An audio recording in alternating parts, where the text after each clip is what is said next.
दोस्तों Trident limited ने अपना क्वार्टर थ्री का रिजल्ट डिक्लेयर कर दिया है और रिजल्ट काफ़ी अच्छा रहा है। यानी पिछले क्वार्टर के मुकाबले हमने काफ़ी अच्छी रिकवरी देखी है रिजल्ट के अंदर। भले ही ईयर ऑन ईयर बेसिस पे अभी भी कमी रह गई है, लेकिन आने वाले समय में इसमें भी और तेजी आती हुई दिखाई देगी। अब हमारा बजट आ चुका है। इस बजट ने बाजार में पॉजिटिव माहौल बनाया है, लेकिन उसके बाद में देखें तो प्रॉफिट बुकिंग की वजह से बाजार थोड़ा सा वापस नीचे की तरफ आता हुआ दिखाई दे रहा है। लेकिन क्या इस समय हमें ट्राइडेंट में इन्वेस्टमेंट करना चाहिए, क्योंकि शानदार तेजी के बाद फिर से ट्राइडेंट में भी प्रॉफिट बुकिंग की वजह से स्टॉक नीचे आया। क्या इस गिरावट का फायदा उठा के हमें ट्राइडेंट में इन्वेस्टमेंट करना चाहिए? ट्राइडेंट लिमिटेड जो डाइवर्सिफाई बिजनेस करती है कंपनी का मुख्य बिजनेस तो टेक्सटाइल का है, लेकिन कंपनी आप देख सकते हो केमिकल डिवीजन भी है और इनका पेपर का बिजनेस भी है और एक्सपोर्ट का कारोबार है 50%। और बहुत ही शानदार प्रोडक्ट बनाती है कंपनी। और एक देख सकते हो इसका एक बहुत सारे पैटर्न हासिल कर चुकी है कंपनी इंडिया में भी, यूएस और यूरोप के मार्केट में, क्योंकि इनके पास जो प्रोडक्ट है वो सबसे हटके है। तो क्या ऐसे में ट्राइडेंट में इन्वेस्टमेंट करना चाहिए? यहाँ पे हम सारी बातों को समझेंगे और अच्छे से रिजल्ट को समझने के बाद एक कोशिश करेंगे क्या इस रिजल्ट के बाद हमें ट्राइडेंट में इन्वेस्टमेंट करना चाहिए। लेकिन फ्रेंड, उससे पहले अगर आप पहली बार हमारे चैनल पे आए तो चैनल को सब्सक्राइब कर दीजिए, एक बेल आइकॉन दबा दीजिए ताकि जब भी नया वीडियो बने पहला नोटिफिकेशन आपको मिले। वीडियो पसंद आए तो लाइक शेयर जरूर कीजिए। चलो फ्रेंड्स, वीडियो स्टार्ट करते हैं। मैं हूं आपका दोस्त एसपी दवे और हमारे अपने चैनल ऑनलाइन कमाई में आपका बहुत बहुत स्वागत है। फ्रेंड्स, अभी आप देख सकते हो कि 2 बजे के आसपास का टाइम है। बीएसई सेंसेक्स 59,875 के आसपास है।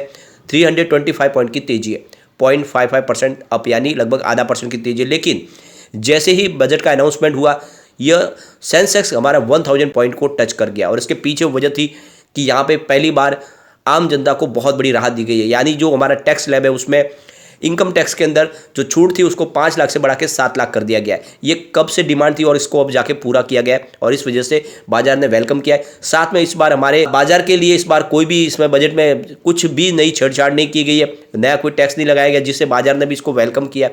और बहुत सारी जो अनाउंसमेंट है जो बाजार को पसंद आई इस बार। लेकिन उसके बाद में एफआई की हैवी सेलिंग तो कब से जारी है और आज भी एफआई की तरफ से बिकवाली शुरू है और इस वजह से निफ्टी के जितने इंडेक्स है वो सारे निगेटिव हो चुके हैं। सिर्फ निफ्टी 50 देखें तो अभी 0.25% की तेजी देखने को मिली है, लेकिन बाकी जगह पे आपको गिरावट देखने को मिलेगी। निफ्टी नेक्स्ट 50 में काफ़ी बड़ी गिरावट है और ये गिरावट की वजह बनी है 1.25% की गिरावट है।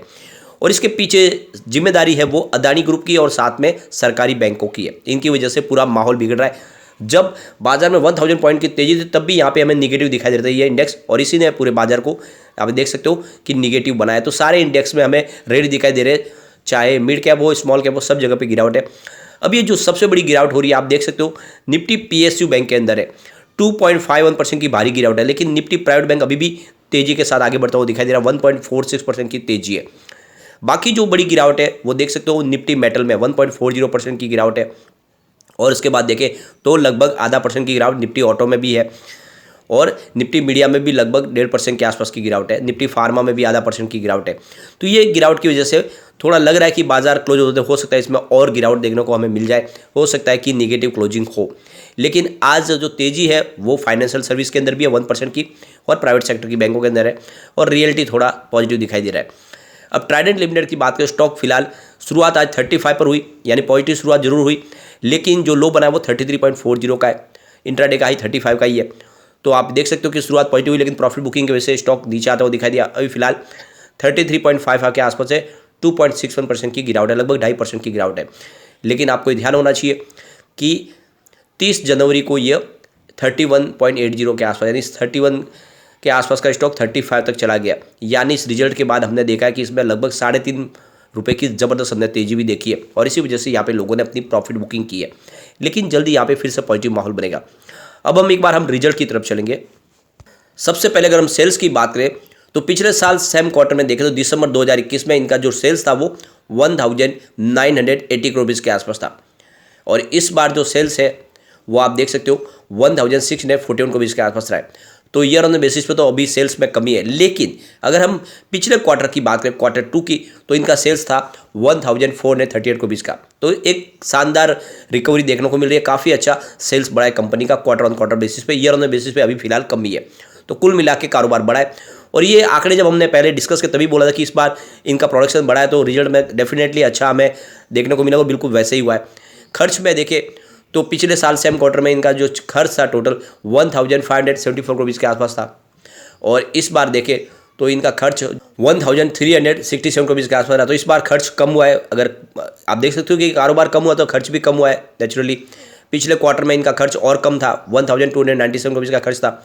अब कंपनी के ऑपरेटिंग प्रॉफिट को देखें तो आप देख सकते हो कि दिसंबर 2021 में पिछले साल 406 करोड़ रुपीज़ का इनका टोटल ऑपरेटिंग प्रॉफिट था।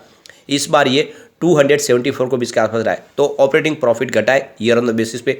लेकिन पिछले क्वार्टर में देखें तो इनका ऑपरेटिंग प्रॉफिट 141 करोड़ रुपीज़ के आसपास था। तो क्वार्टर ऑन क्वार्टर बेसिस पे अच्छी खासी वृद्धि हुई है। अब अदर इनकम की बात करें तो पिछले साल सेम क्वार्टर में 23 करोड़ रुपीज़ इनका माइनस में था, लेकिन इस बार 8 करोड़ का इनको अदर इनकम मिली है और पिछले क्वार्टर में 5 करोड़ रुपीज़ थी। तो यहाँ पे ईयर ऑन बेसिस पे देखें या क्वार्टर ऑन क्वार्टर बेसिस पे तो अदर इनकम बढ़ती हुई दिखाई देगी।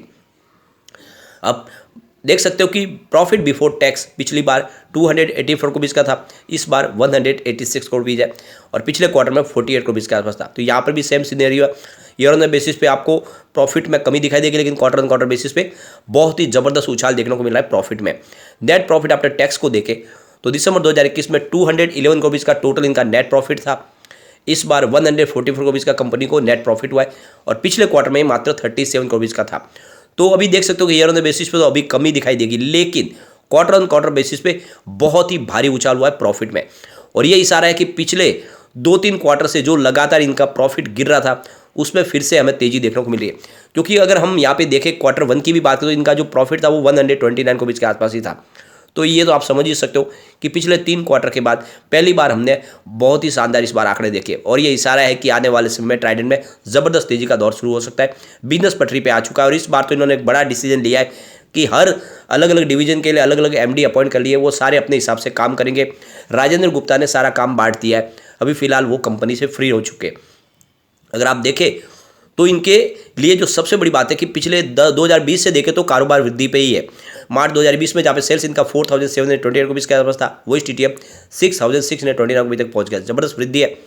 इसके अलावा ऑपरेटिंग प्रॉफिट देखें तो मार्च 2020 में जहाँ पे 846 करोड़ रुपये था पूरे साल का, वो इस बार 1015 करोड़ तक पहुँच गया है। तो काफ़ी अच्छी वृद्धि हुई है। इसके अलावा नेट प्रॉफिट आफ्टर टैक्स को देखें तो मार्च 2020 में जहाँ पे 340 करोड़ रुपीज़ का था, वो इस बार 492 करोड़ तक पहुँच गया है। काफ़ी अच्छी वृद्धि है। मार्च 2022 के मुकाबले भले कम हो, लेकिन ओवरऑल पिछले 3-4 साल से काफ़ी अच्छा प्रदर्शन किया है। यहाँ पे जो सबसे अच्छी बात है कि इनके कैश फ्लो में वृद्धि हुई है। मार्च 2021 में जहाँ पे 220 करोड़ रुपीज़ निगेटिव था, वो इस बार 170 करोड़ रुपीज़ पॉजिटिव हो चुका है। इसके अलावा देखें तो इन्होंने अपनी लाइबिलिटीज़ को कम किया है। मार्च 2021 में 5770 करोड़ रुपीज़ के आसपास थी, जो मार्च 2022 में बढ़ के 6489 करोड़ तक पहुँच गई। लेकिन इस बार इनकी लाइबिलिटी 6017 करोड़ तक पहुँच गई है। तो कंपनी ने अपनी लाइबिलिटीज़ को कम किया, ये बहुत बड़ा पॉजिटिव ट्रिगर है। इसके अलावा अगर इसके हम फंडामेंटल को देखें तो कंपनी का मार्केट कैप 17,403 करोड़ रुपीज़ का है। करंट प्राइस की 34.20 है, हाई इसका 63.80 और लो 30.40 है, यानी फिलहाल बढ़ने की संभावना काफ़ी ज़्यादा है। स्टॉक का भी 35.40, बुक वैल्यू 7.48 है और डिविडेंड दिया 1.04% का। इसका ROC 23.4% है और ROE इसका 23.4% है। फेस वैल्यू 1 है। तो फंडामेंटल अच्छे हैं। कंपनी लगातार अपने डेट को कम कर रही है। पिछले 5 साल का CAGR 19.9% के आसपास है और 45% का डिविडेंड कंपनी देती है। तो कुल मिला के इसकी परफॉर्मेंस काफ़ी अच्छी है और ये कोविड काल में स्टॉक 3 रुपीज़ के आसपास था, जो 70 तक चला गया। एक तरह से मल्टी बैगर साबित हुआ। पेनी स्टॉक मिड कैप बन चुकी है कंपनी और मुझे लग रहा है कि आने वाले समय ये कंपनी और कमाल करेगी, क्योंकि इसके पास जो प्रोडक्ट है वो सबसे हटके है। बिजनेस तेज़ी से बढ़ रहा है।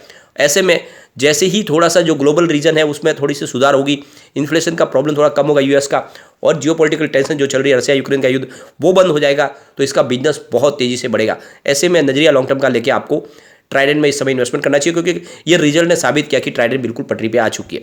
लेकिन फ्रेंड, कोई भी इन्वेस्टमेंट करने से पहले अपने फाइनेंशियल एडवाइजर के बारे में ले ले या अपना खुद का रिसर्च करें, क्योंकि मैंने वीडियो आपके एजुकेशनल पर्पज के लिए ही बनाया। वीडियो पसंद आए तो लाइक से जरूर कीजिए और चैनल को सब्सक्राइब कर दीजिए।